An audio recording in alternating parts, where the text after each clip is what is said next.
Universidade Católica de Pernambuco, construindo pontes para o futuro.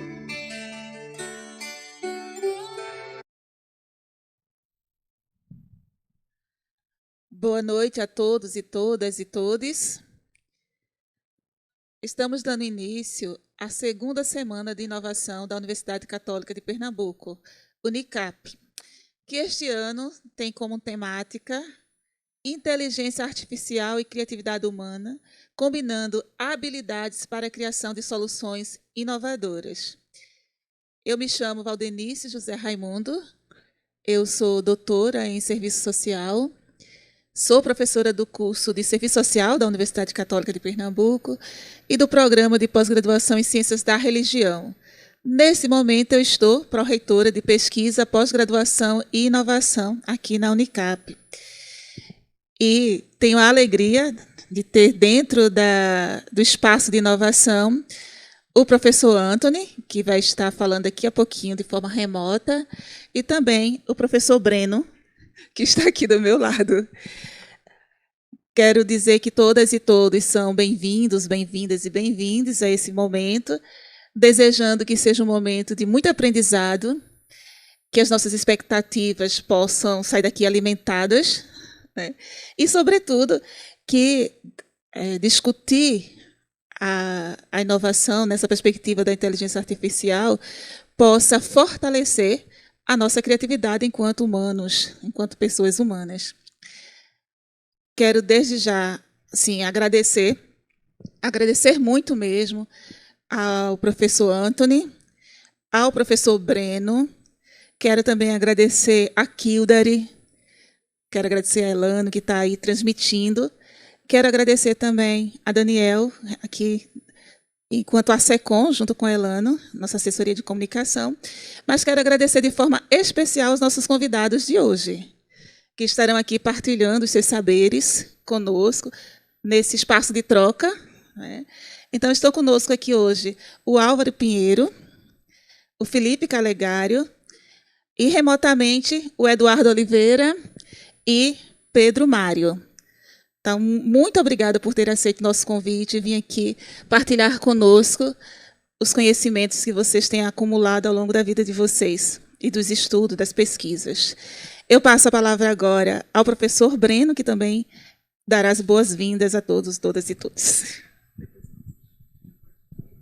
Não esperava por isso, mas boa noite a todas, todos e todos.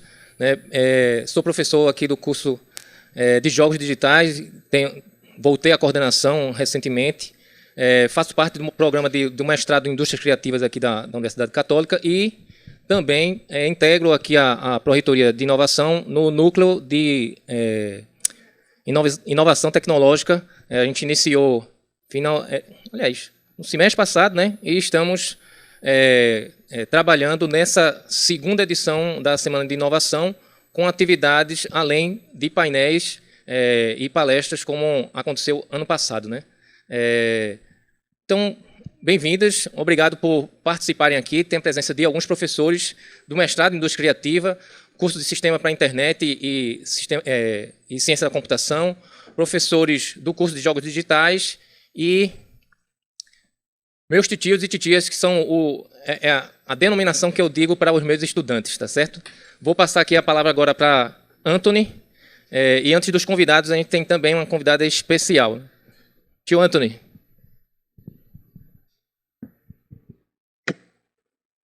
Olá, boa noite. É um prazer estar falando com todas, todos e todes aí da Universidade Católica de Pernambuco. É uma satisfação enorme a gente estar dando abertura da segunda semana de inovação da Unicap.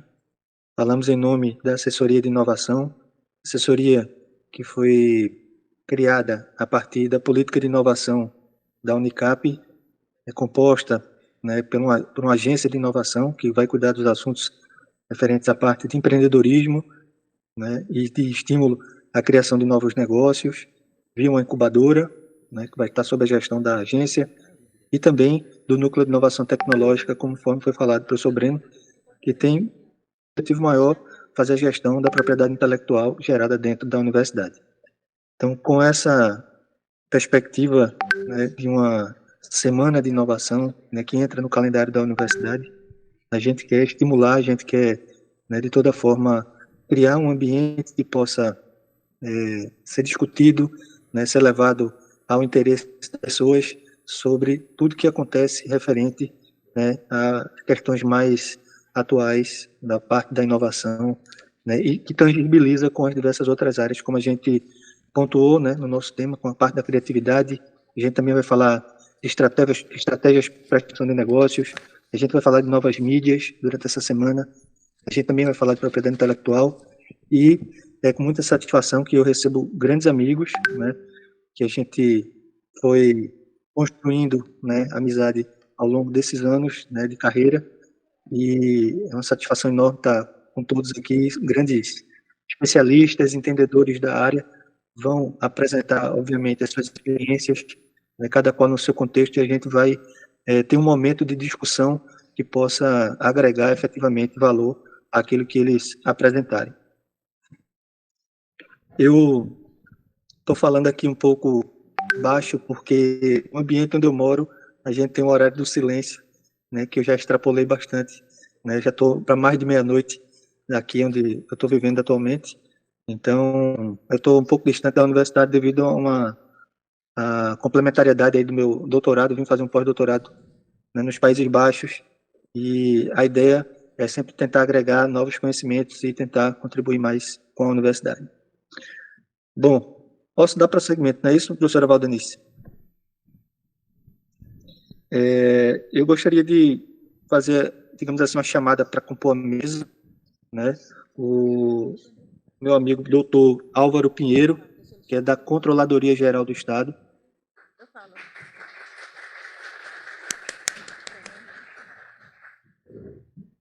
Também doutor Felipe Calegário, da Centro de Informática da UFPE, e também do Ambiente de Inovação OCA. E remotamente a gente conta também com a participação nessa mesa de discussão com o doutor Eduardo Oliveira, que está como pesquisador na Universidade de Melbourne, na Austrália,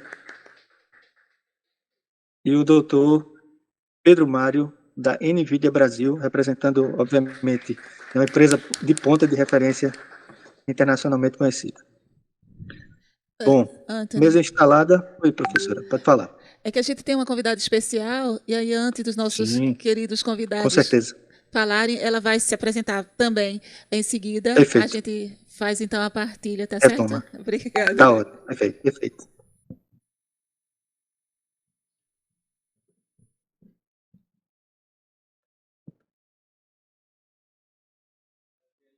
Olá pessoal, boa noite a todas e todos. Gostaria de agradecer pelo convite a Padre Pedro Rubens e a professora Valdenice Raimundo. É um prazer estar aqui. Estou aqui hoje para trazer uma mensagem para vocês. Eu fui criada a partir do ChatGPT, que é uma ferramenta de modelo de linguagem desenvolvido pela OpenAI, treinada para responder perguntas e fornecer informações sobre uma ampla variedade de tópicos. Posso ajudá-lo com dúvidas, curiosidades e questões que você possa ter. A inteligência artificial tem sido usada em diversas áreas para criar novas obras, como música, arte, literatura e até mesmo invenções. Por exemplo, existem algoritmos de inteligência artificial que podem criar músicas baseando-se em estilos e padrões existentes. Da mesma forma, há programas de inteligência artificial que podem gerar imagens, pinturas e até mesmo esculturas, muitas vezes criando coisas que nunca antes foram vistas. No entanto, a questão da propriedade intelectual se torna complicada quando se trata de obras criadas por inteligência artificial. Quem é o dono dessas criações? É o criador do algoritmo de inteligência artificial que gerou a obra ou a pessoa que treinou o algoritmo e ajustou os parâmetros para produzir a obra em questão? Ou talvez ninguém seja o dono, já que a obra foi criada inteiramente por um programa de computador? Essa é uma questão complexa que ainda não foi totalmente resolvida legalmente. Alguns países têm leis que garantem a propriedade intelectual de obras criadas por inteligência artificial, mas ainda não existe uma norma global para lidar com essa situação. Algumas soluções incluem a atribuição da autoria para a pessoa que iniciou o processo de criação ou para a empresa que desenvolveu o algoritmo de inteligência artificial, mas essas soluções ainda não são universais. A inteligência artificial pode ajudar na criação de propriedade intelectual de várias maneiras. Uma das principais contribuições da inteligência artificial é a capacidade de analisar grandes quantidades de dados e identificar padrões que podem levar a novas descobertas. e invenções. Por exemplo, a inteligência artificial pode ser usada para identificar novas moléculas com propriedades terapêuticas, melhorar a eficiência dos processos de manufatura e otimizar designs de produtos. Além disso, a inteligência artificial pode ser usada para criar novas obras de arte, música e literatura, o que pode levar a novas formas de expressão e criatividade. A inteligência artificial também pode ser usada para ajudar a proteger a propriedade intelectual existente, detectando a violação de patentes e direitos autorais, bem como monitorando a internet em busca de conteúdo ilegal. No entanto, é importante lembrar que a inteligência artificial é uma ferramenta e, como tal, depende da forma como é usada. É fundamental garantir que a criação de propriedade intelectual por meio da inteligência artificial seja feita de maneira ética e responsável, garantindo que os direitos de propriedade intelectual sejam protegidos e que a inovação seja acessível a todos. Além disso, é importante que a inteligência artificial seja desenvolvida e utilizada de forma transparente e justa, para garantir que não haja viés ou discriminação em relação a quem tem acesso a essa tecnologia e a quem se beneficia dela. Eu acredito que a inteligência artificial e os seres humanos irão trabalhar cada vez mais em conjunto no futuro. A inteligência artificial tem o potencial de ajudar a resolver muitos dos problemas mais urgentes que enfrentamos, como mudanças climáticas, doenças e pobreza, e pode ser usada para criar novas soluções e inovações que beneficiem a humanidade. No entanto, é importante lembrar que a inteligência artificial é uma ferramenta e, como tal, depende da forma como é usada. É fundamental garantir que a criação e o gerenciamento dessas criações por meio da inteligência artificial sejam feitos de maneira ética e responsável, garantindo que os direitos de propriedade intelectual sejam protegidos e que a inovação seja acessível a todos. Além disso, é importante que os seres humanos sejam capazes de entender e controlar a inteligência artificial, e garantir que a tecnologia esteja sendo usada para promover o bem-estar humano. Isso inclui desenvolver estruturas regulatórias e éticas que orientem a utilização da inteligência artificial, bem como investir na educação e treinamento de pessoas para lidar com as novas oportunidades e desafios que surgem com a tecnologia. Então, daí, por essa pequena amostra, a gente já consegue ver o potencial de uma ferramenta como o ChatGPT, né, e outras ferramentas de inteligência artificial, né, baseadas em inteligência artificial, que ajudaram a compor o visual da personagem, né, da apresentadora. Isso acaba sendo muito interessante. Bom, dando prosseguimento, aproveitando aí o gancho dos presenciais, queria chamar meu amigo Álvaro Pinheiro, que é da Controladoria Geral do Estado. Me corrija se eu estiver falando errado, Álvaro, por favor. São tantas siglas aí no governo.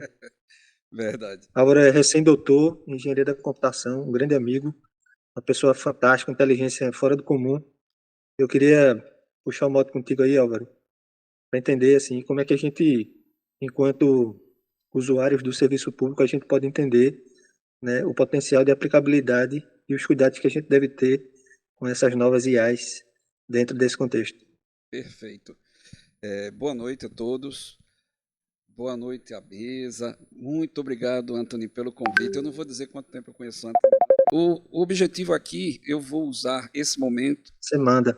Muito obrigado. Até porque eu estava conversando com 2 profissionais antes de entrar, né? E eu acho que muitos estão aqui com o objetivo de saber essa questão da inteligência artificial, ela vai mudar realmente as profissões, né? Eu acho que é o medo inerente a todos, né? Principalmente quem está na universidade, está para se formar, está buscando.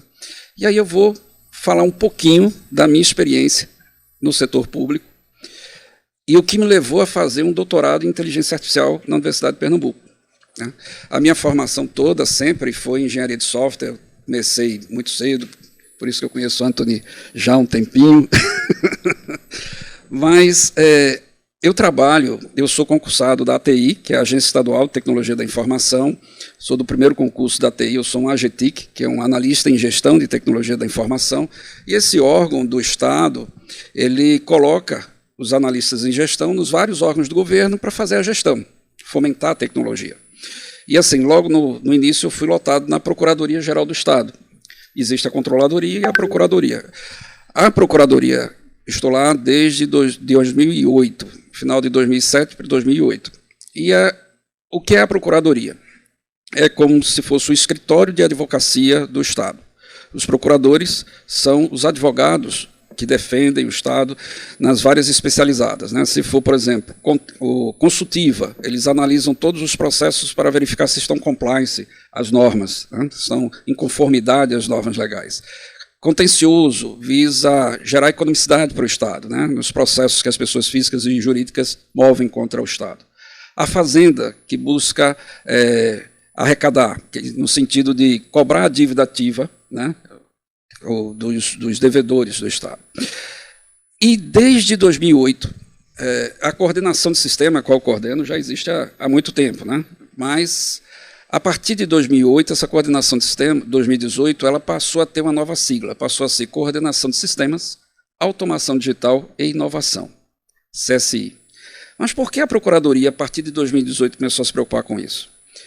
Porque não adianta nenhum órgão, nem setor público, nem setor privado, aumentar o quantitativo de pessoas para dar vazão ao aumento dos processos, que só fazem crescer geometricamente. Por que só fazem crescer geometricamente?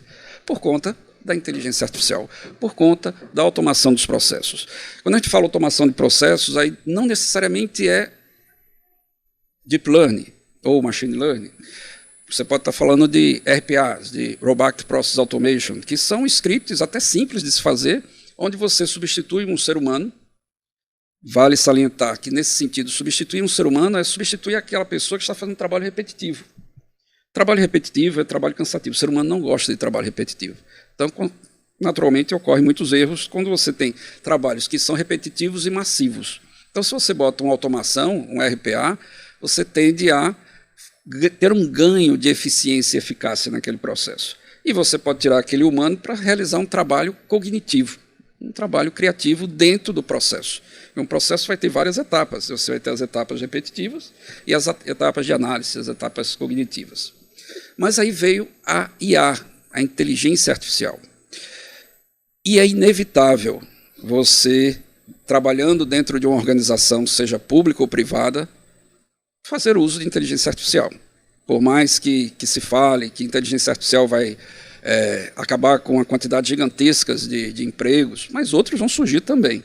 Recentemente surgiu aí um novo emprego, que é o prompt designer, né? Que ninguém pensava nisso, quer dizer, a pessoa que estuda como fazer as perguntas à inteligência artificial. Mas o detalhe é o seguinte, se a gente for olhar toda a revolução, e ela é revolução porque ela é uma mudança rápida, ela tira muitas pessoas do ponto de conforto. E isso é um pouco assustador, para não dizer muito assustador. E toda a revolução vai ter o lado positivo e o lado negativo. O que eu penso, e aqui é puro achismo, né, que as pessoas devem buscar sempre olhar de uma forma flexível as mudanças, porque tem certas mudanças que não tem como elas serem evitadas. Então, é muito mais interessante você se adaptar a essa nova realidade e buscar entender a inteligência artificial, estudar e verificar como é que é possível aplicá-la nas suas atividades, no que vocês pretendem fazer, que as pessoas estão executando. E eu vou dar um exemplo nisso porque, como eu disse, a Procuradoria é um escritório de advocacia, quer dizer, os procuradores são advogados, são pessoas do setor jurídico. E essa é uma das áreas que também vai ser, e já está sendo, fortemente impactada pela IA. Eu vou dar um exemplo. Nos Estados Unidos, todo mundo já sabe que os Estados Unidos é um país onde a oportunidade de emprego é muito forte na área ou de administração ou na área de direito, essa área jurídica. Só que essa realidade vem acabando há um certo tempo, principalmente com uma IA que já vinha sendo usada há bastante tempo, que é o Watson, da IBM. E esse é um serviço que já existe no mercado há alguns anos e que ele já está com um aprendizado muito bom e consegue gerar peças com muita qualidade. Então, o que são peças? São petições iniciais, por exemplo. O advogado ele precisa inicializar um processo e ele vai fazer uma petição inicial. E aonde é que recém-formados, recém-bacharéis em direito eram muito empregados nos escritórios de advocacia? Para fazer essas peças. Faziam, vamos dizer assim, o rascunho das peças e elas depois seriam feitas as análises pelos advogados sêniores desses escritórios, onde iriam colocar aquela marca do escritório. Mas se você tem uma IA que já gera essa petição inicial, natural que haja uma tendência de diminuição de ofertas de emprego nessa área advocatícia para os júniores, os recém-formados. Então, isso é um impacto que vai ser gerado eu estou trazendo aqui só um setor, mas transfiram isso para todos os demais setores. Mas isso não quer dizer que não vai ver mais emprego para as outras áreas. Basta vocês irem para vários outros segmentos, quando houve, por exemplo, a terceira revolução industrial, que a gente está falando da quarta revolução industrial. A gente está falando desse termo que foi colocado em 2016, na Convenção de Davos, que é a era da inteligência, né? Mas antes a gente teve a transformação, a terceira, na era da informação. Quantos empregos foram perdidos nessa terceira revolução industrial? Muitos, porque você teve aquele momento onde você começou a usar sistemas transacionais, sistemas de informação, sistemas estratégicos que estavam aí fazendo antes o que os humanos estavam acostumados a fazer em planilhas ou até manualmente. E essas pessoas tiveram que se adequar à nova realidade. Aquelas que perderam o emprego não ficaram desempregadas até hoje. Elas tiveram que se ajustar a uma nova condição. Hoje, nós temos novamente essa quarta revolução industrial tirando muitas pessoas do ponto de conforto. Talvez a grande diferença da quarta para a primeira, segunda e terceira é que ela não afeta só o colarinho azul. O que seria o colarinho azul? O pessoal, chão de fábrica, o nível operacional. Essa quarta está afetando todas as áreas. O colarinho branco também, os tomadores de decisão. E eu vou dar um exemplo na Procuradoria, que é a minha realidade. Muitos dos procuradores que são pessoas da área jurídica, buscando especializações na área tecnológica. Porque a Procuradoria entendeu que não adianta aumentar o quantitativo de procuradores para dar vazão à quantidade de processos que só faz crescer. É preciso investir em tecnologia. Então, e aí passou que os AGTICs, no meu caso, eu vi a necessidade de também investir nessa parte de tecnologia. Então, aí fui buscar um doutorado, fazer o meu doutorado na área de inteligência computacional. Mas por que eu estou dizendo isso? Porque eu vou trazer um exemplo, uma IA das várias que a gente vem fazendo dentro da Procuradoria. Antes dessa IA, você tinha um núcleo dentro da Procuradoria que era chamado ICD, ou NSD, que é o Núcleo de Sucessões e Doações. Toda vez que alguém morre e deixa uma herança, essa herança ela tem que ser analisada para se aplicar o imposto da herança. Mas existem heranças e heranças, né? Então a pessoa pode ter deixado lá como herança uma moto CG 125, que assim, a análise que um procurador vai fazer naquele papel, naquele documento, não compensa do esforço, porque o valor que vai ser colocado ali não vale, certo? O esforço que é dessa análise.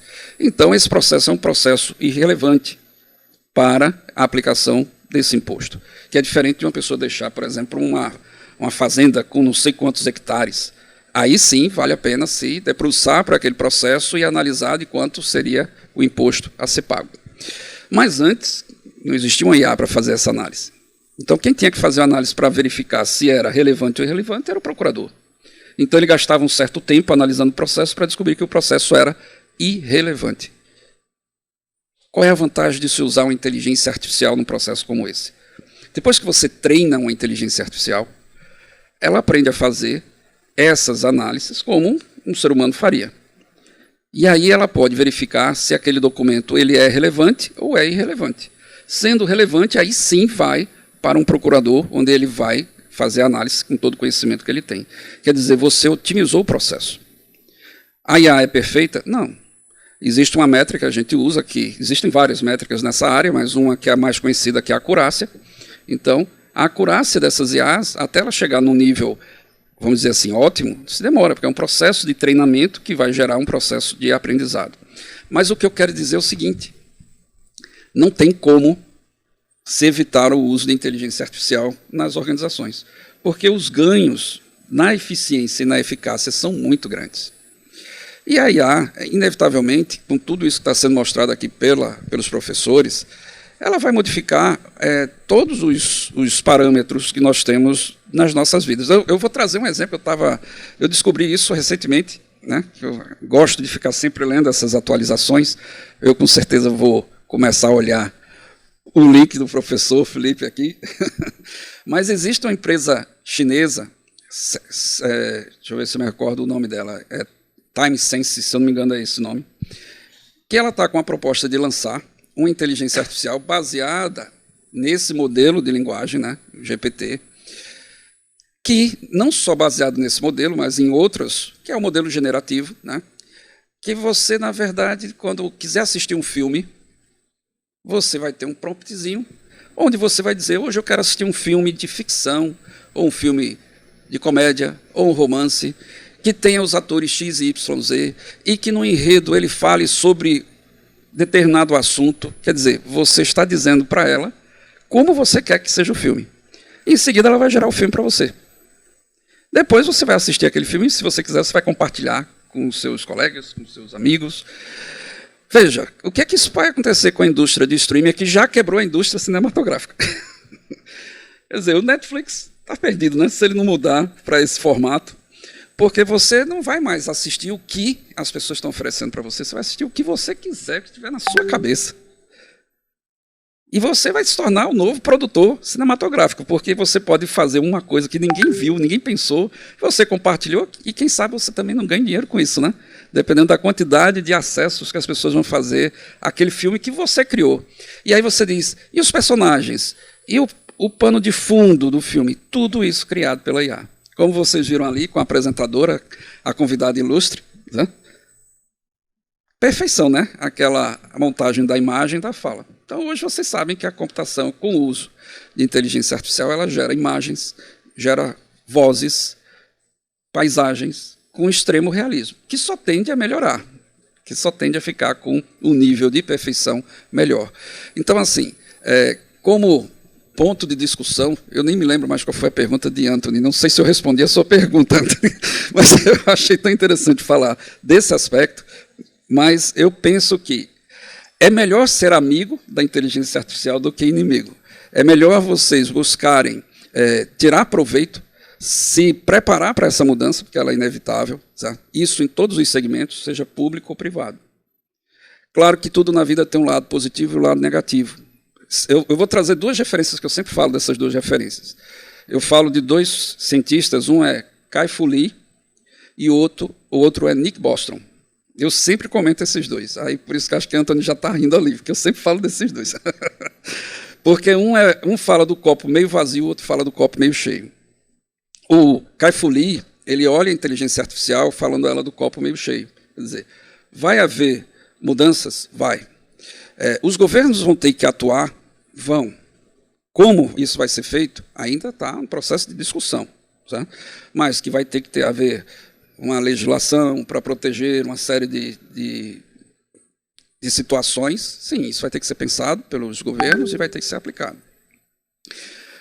As pessoas tem alguns pesquisadores, principalmente da área de sociologia, que falam muito da questão das pessoas que não vão conseguir mais uma oportunidade de emprego, mesmo tendo função para aquele emprego. Isso também é uma realidade? Mas se a gente voltar no passado, se a gente só pegar esse exemplo aqui, a quantidade de pessoas que perderam o emprego por mecanismos automatizados, por exemplo, aquelas pessoas que trabalhavam em cancelas eletrônicas, aquelas cancelas anteriores às catracas eletrônicas, ficavam trabalhando ali. Todas elas perderam seus empregos e não tinham mais o que fazer, porque em todo lugar é cancela eletrônica. Elas ficaram desempregadas até hoje? Não. Elas estão com outras atividades. Então, assim, algumas vão deixar de desaparecer, mas novas vão surgir. Mas existe também aquelas pessoas, aí eu vou trazer a referência de Nick Bostrom, que é o cuidado que se deve ter com o uso da inteligência artificial. Por quê? Porque a inteligência artificial ela deve ser vista como um sistema de suporte à decisão, de apoio à decisão, mas a decisão sempre tem que ficar na mão do homem. O ser humano é que tem que tomar a decisão final. Por exemplo, todas as IAs que são produzidas na Procuradoria, elas dão suporte à decisão, mas quem toma a decisão final é o procurador. Até porque a IA não existe legislação que um robô pode ter um token, quer dizer, um certificado, ele não pode assinar. Quem sabe no futuro até se crie uma condição de uma máquina ter sua assinatura eletrônica, né? Vamos supor que tenha. Mas mesmo assim, deverá sempre haver uma auditoria de um comitê de humanos para verificar o que foi produzido pela máquina. Eu vou fazer referência a Paul Allen. Paul Allen, que é o cofundador da Microsoft, ele já há um certo tempo ele disse assim: A inteligência artificial ela vai mudar da mesma forma que o transporte aéreo mudou o transporte ferroviário. Então, com o transporte aéreo, você destruiu, de certa forma, o transporte ferroviário. Mas as oportunidades dadas à humanidade foram enormes, porque você encurtou distâncias de uma forma que o transporte rodoviário nunca iria fazer. Então, eu vejo por esse lado, né, que a inteligência artificial ela vai trazer uma série de benefícios, mas se ela não for regulamentada pelos órgãos, né, pelo setor público, ela também pode prejudicar bastante. Né. E concordo com todos em relação à esteira do conhecimento. Eu vou trazer aqui uma reportagem de uma matéria feita por Ricardo Amorim, que é um economista, e ele disse assim, o grande problema é justamente esse, né, de a máquina humana, porque somos máquinas também, máquinas de carbono, e a capacidade dessa máquina de absorver essa transformação digital que cada vez ela corre mais rápido. Quer dizer, imagine uma esteira onde você tem que correr para ficar no mesmo lugar. Quer dizer, essa esteira do conhecimento, cada vez você tem que correr mais para ficar no mesmo lugar. E a nossa máquina ela tem um certo grau de fadiga. Né? Então, essa eu acho que é a minha preocupação, porque, por exemplo, eu, na minha idade, eu consegui fazer um doutorado, me atualizar, mas daqui a alguns anos eu vou estar com a minha máquina já num sentido de fadiga, que por mais que eu queira fazer um pós-doutorado para me atualizar numa nova tecnologia, eu posso estar tão cansado em termos de pensamento que eu não vou conseguir acompanhar. Então, esse é um problema que eu penso de uma realidade que já vivemos, né? Que todos os que fazem uma graduação hoje, se a gente for comparar uns 20 anos atrás, você terminava uma graduação qualquer que fosse, daqui que você tiver que fazer uma pós-graduação para atualizar o conhecimento que modificou daquela graduação, o tempo era relativamente longo. Hoje tem muitos cursos que mal você terminou a graduação, porque as universidades elas não podem atualizar suas ementas tão rapidamente, como a tecnologia está mudando. Então, assim, mal você termina a graduação, já tem tanta nova tecnologia que você já tem que procurar fazer uma pós-graduação para se atualizar. Então, assim, esse é um problema que eu vejo nessa mudança tão rápida que vem acontecendo com essa revolução tecnológica, essa transformação digital. Sensacional. Acho que a gente ainda teria mais um tempinho para uma pergunta da plateia, não sei se cabe. O que você me diz aí, Breno? Várias. O que eu coloco é que muitas pessoas pensam em fazer a sua graduação, arrumar um emprego, né? E não vou estudar mais. Já me formei, né? Já estou com emprego. Cada vez mais eu penso, e isso eu falo para meus filhos, de serem flexíveis. Flexíveis no sentido que aquele curso que ele escolher para fazer a graduação está preparado que aquela formação pode ser que em pouco tempo deixe de existir. E ele vai ter que fazer um novo curso. Porque a quantidade de especialidades que podem deixar de existir em 10, 15 anos, para novas surgirem, e a pessoa tem que estar apta a quebrar aquele paradigma de já aprendi, fiz tanto esforço numa determinada profissão, agora vou ter que fazer em outra. Né? E outro ponto importante, que eu acho aí importantíssimo, porque isso é experiência própria, não tem idade para você aprender. Né? Então, está flexível a mudanças em qualquer idade. Eu entrei no doutorado com 50 anos. Então, assim, vocês têm que estar numa visão que as mudanças estão acontecendo muito rapidamente e vocês têm que estar aptos a mudar. E essa mudança, às vezes, é mudar até a sua formação, porque isso vai permitir que vocês fiquem aptos para um mercado onde vocês vão concorrer com máquinas. Então, quanto mais flexíveis para essas mudanças, mais aptos vocês vão estar para serem absorvidos pelo mercado. Certo. As minhas considerações, certo, é que é importante vocês estarem se atualizando sempre. Né? Isso sempre foi uma máxima de qualquer pessoa que quisesse estar sempre, vamos dizer assim, num convívio social. Mas hoje ele passa a ser mandatório. Você tem que estar sempre se atualizando. Quer dizer, quando é que você vai parar de estudar? Nunca. Então, isso é o que eu dou de dica para vocês. E acho, sim, que, respondendo ao nosso colega, as universidades, os centros de estudos, né, as academias têm que fazer algumas mudanças para tornar também esse processo mais fácil, né, para que as pessoas tenham mais condições de se atualizar com menos dificuldade. Obrigado a todos. Obrigado. Valeu, Pedro. Vida boa aí.